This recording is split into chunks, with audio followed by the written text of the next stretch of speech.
Welcome back, everyone, to That's DPI. I'm Tyler. This is Zach. Today is our first episode of That's DPI on location. We're going to have another one tomorrow from Chiefs training camp, so make sure you like and subscribe so you do not miss any exclusive content. Today was a season ticket holder day, so it was not open to the general public.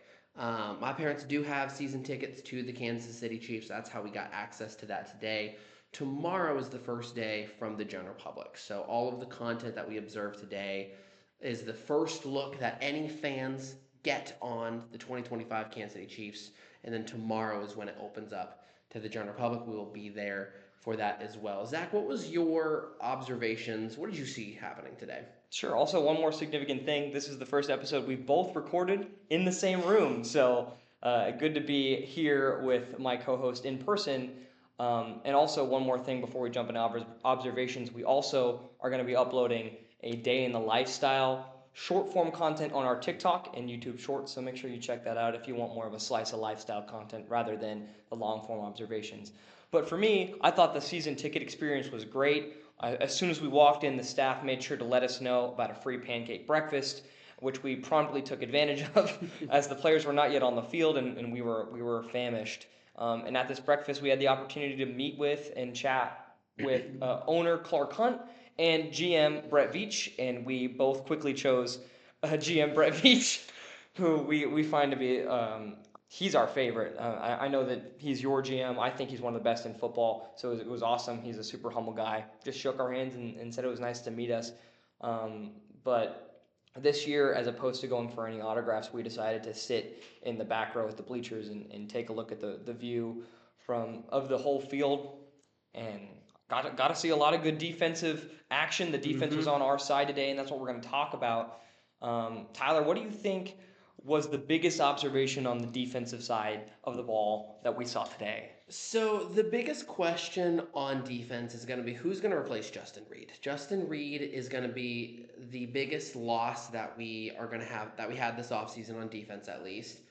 And it looks like we've kind of answered that question. Second year, Jalen Hicks seems to be yes. Second year guy Jaden Hicks absolutely seems to be the guy. He's someone that not a lot of fans are really going to be knowing about. I mean, I just mispronounced his name, and he's the next Justin Reed. So the reps that we looked at, it looks like Hicks is going to be the free safety with Connor and or Cook being strong safety. They each got a lot of reps at safety. And so something that I'm going to watch more tomorrow, and then especially this preseason, is can Hicks fill those shoes that Justin Reed left? Yeah, he was certainly getting a lot of reps, and I know that Jaden Hicks, he played about 700 snaps on defense last year. He was a big contributor as a rookie, and same with Brian Cook. Brian Cook had that interception in the Super Bowl off of Jalen Hurts, one of the only highlight-level plays that Kansas City was able to make in that Super Bowl, and so he's obviously going to get a ton of reps at safety alongside Hicks. So it's going to be interesting how Spags utilizes that tandem, and like you said, we saw Chamari Connor kind of play a slot cornerback and a safety role.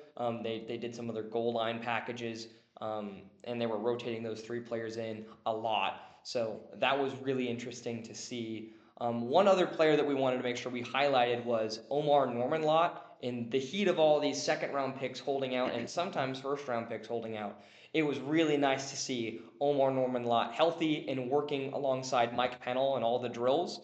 Where do you think Omar Norman-Lott fits into this Kansas City Chiefs defense after just one day of training camp? So we saw a lot of different stuff go on with defense. So Steve Spagnuolo is absolutely going to be continuing to have creative packages that are going to be very hard to plan around. And with Omar Norman-Lott, I think he's going to be a third down guy.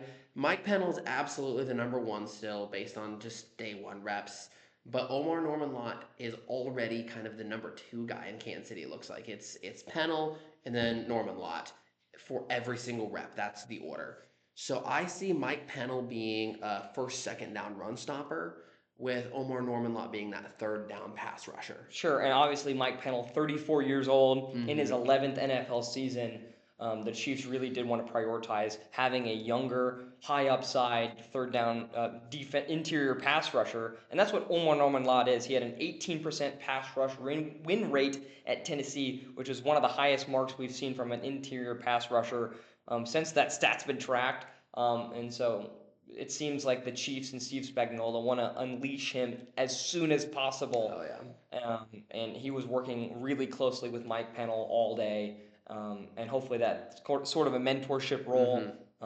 As eventually, I'm assuming when Mike Pennell does inevitably leave the team, Omar Norman-Lott may become a three-down player if he can learn to stop the run as good as Mike Pennell does. Obviously, both of those players will be rotating besides Chris Jones, who pretty much plays the entire game for Kansas City.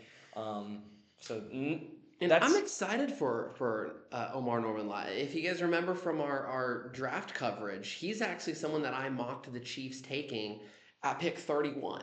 So the fact that he was still available in the second round, he's someone that I consider a first-round talent. And the Chiefs kind of see that a little bit as well as day one of camp, he's already the number 2 guy behind, like you said, an 11-year veteran. Yeah, and I think he comes into a dream situation for an interior pass rusher. You are playing beside a disruptive veteran that you need to focus on in Chris Jones.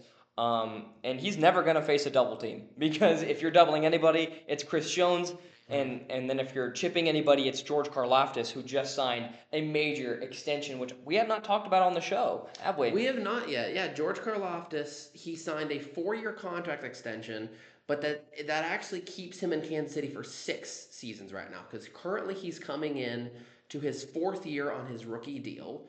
After that is going to be his 5th-year option, which of course they've picked up, and then the 4-year contract extension starts. So we've got him through the 2029 season. And I just wanted to briefly mention that because that's a huge deal for him and he was out there looking good. But I think the more intriguing players are the guys who are lining up behind George Karlaftis. Obviously, we know he's going to be a big contributor, but there are some big questions at edge rusher behind them. Obviously, there's Mike Dana on the other side, but I think the guys that I'm most intrigued about for Kansas City are the ones that line up second on the depth chart behind Dana and Karlaftis, and that's Kansas State project Felix Anudike-Uzama and veteran Charles Omenihu, who are both getting second-team reps behind those 2 players. What were your observations about them? Where do you see their role behind those 2 established veterans in the Steve Spagnuolo defense? So Omenihu's a guy who plays so well in the playoffs, but he does have a little bit of an injury concern. He has missed time. Kind of reminds me of Frank Clark in that aspect, just like a little playoff bit, performer. yeah, 100%. And so I think Omenihu is going to share reps more with Mike Dana. I think George Karlaftis is really going to be in there for a whole lot of snaps. There's not going to be a lot of reps from Karlaftis. Felix, he's someone to watch. He's still a younger guy, but he's starting to get into that veteran aspect. And as a first round talent, I don't quite know if Felix has performed as a first round talent just yet. So this is kind of Felix's prove it year, I think. He's going to need to step up a lot. Because the Chiefs have to make a decision in a couple of, in a year if they're going to pick up his 5th-year option. Because he, like you said, he is the final pick of that first round 2 years ago. So entering year 3, and not only that, Felix has some competition. Ashton Gelati, the rookie, I'm not sure if I'm pronouncing that right, but he's a 3rd-round rookie that a lot of people had higher on their draft boards. He's going to give competition to that 5th edge rusher spot. Or that, I guess, that 4th edge rusher spot, because you have Karlaftis, Dana, Omenihu, Felix, or Gelati kind of rotating in there. So who gets that key 4th edge rusher spot? Because that person will still play a lot. Spelling, because you can't play Karlaftis every down, so someone's going to spell Karlaftis throughout the game. Someone's going to spell Dana throughout the game. And I do think, like you said, Omenihu is going to have a big impact. I'm so excited throughout the season, to see Omenihu. Finally, because he has not had a healthy full season in a long time. And so it seems like he's fired up, and the Chiefs are fired up to have him healthy for training camp. Can't remember the last time he was. So other than that, there's a really interesting offensive battle that we wanted to make sure we touched on. I know we've talked a lot about the defense. They were on our side of the practice field, so we got a ton of them. but we did get a view of some of the wide receivers, and we wanted to touch on a hot topic in Kansas City and Chiefs Kingdom. That's Sky Moore, who's fighting for his spot on the roster. As far as we see it, kind of break down. Yeah. Why do we believe that Sky Moore come September may not be on the active roster? So to fully understand the Sky Moore situation, I first need to go back to last year and talk about Kadarius Toney. Kadarius Toney was also on the brink of a roster spot. It was kind of, you've done a little bit of good, but you haven't done great. You're on the brink of the roster spot, and he got cut. What I saw in Kadarius Toney last year was the way he was treated at camp.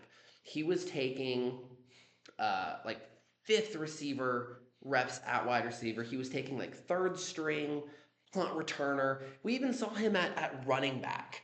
And so Andy Reid was just trying to find a way, like, is there a spot for you on the team? And so far today, Sky Moore might be getting the Kadarius Toney treatment right now, which tells us that Sky Moore might be done in Kansas City. For punt returner, we saw Nico Remigio taking first team reps. He's taken reps at kick return and punt return in the past. Sky Moore, I really didn't see a whole lot from him. So, but it is day one. But that's something that I'm going to watch for, is the pattern of how Sky Moore is used at camp. And we'll keep you updated on that to see if he is receiving that your time is up treatment. Yeah, I kind of want to keep touching on the receiver room a little bit, because obviously you've heard about the Rashee Rice situation. We covered that in our short form content on both the TikTok and the YouTube. But he could be facing 2 to 6 games, anywhere within that range. I mean, you even believe that there's a slight possibility of an entire season. I think there is a real possibility of that. And so you have to look at the wide receiver room with the understanding that Rashee Rice getting jail time likely means disciplinary action by the NFL, no matter how small. Now, I want to interrupt. If he's suspended for 2, 4, 6, whatever, does he have to be on the roster, or does that leave a space open for somebody else? That's a good question, and I believe that he does have to remain on the 53. He obviously would not be activated on game days. I harken back to Jamison Williams for his PES suspension. He lost 2 games last year because of a PES violation. A lot of people suspect it was just an Adderall without prescription, which is wild. But regardless, he lost 2 games, and so he remained on the 53, but was inactive on game days. So this could, your question leads me to say that the Chiefs could carry 6 wide receivers. I feel like they're going to, if they have to leave him active, I feel like they have to have 6 wide receivers on you can't go into the regular season with 5 receivers and then have Rice get suspended and you're down to 4. Yeah. I feel like you have to carry 6 on the active, so that could limit some roster building potential of this Chiefs offense, but it's important to understand which of those 6 wide receivers in that room are they going to choose. So there's 3 obvious ones. Right. Hollywood Brown, Xavier Worthy, and Rashee Rice are obviously your locks. I feel like Juju Smith-Schuster, it's not a lock, but he's pretty safe. So that's 4 right off the bat, which leaves possibly Remigio, possibly. Well, also a lock is Jalen Royals, the 4th round wide receiver, because you can't move him to the practice squad, he would get picked up. So I think that's 5 locks right almost. there. I mean, there's a non-zero chance that Juju Smith-Schuster's moved on from, but he's a veteran in that offense.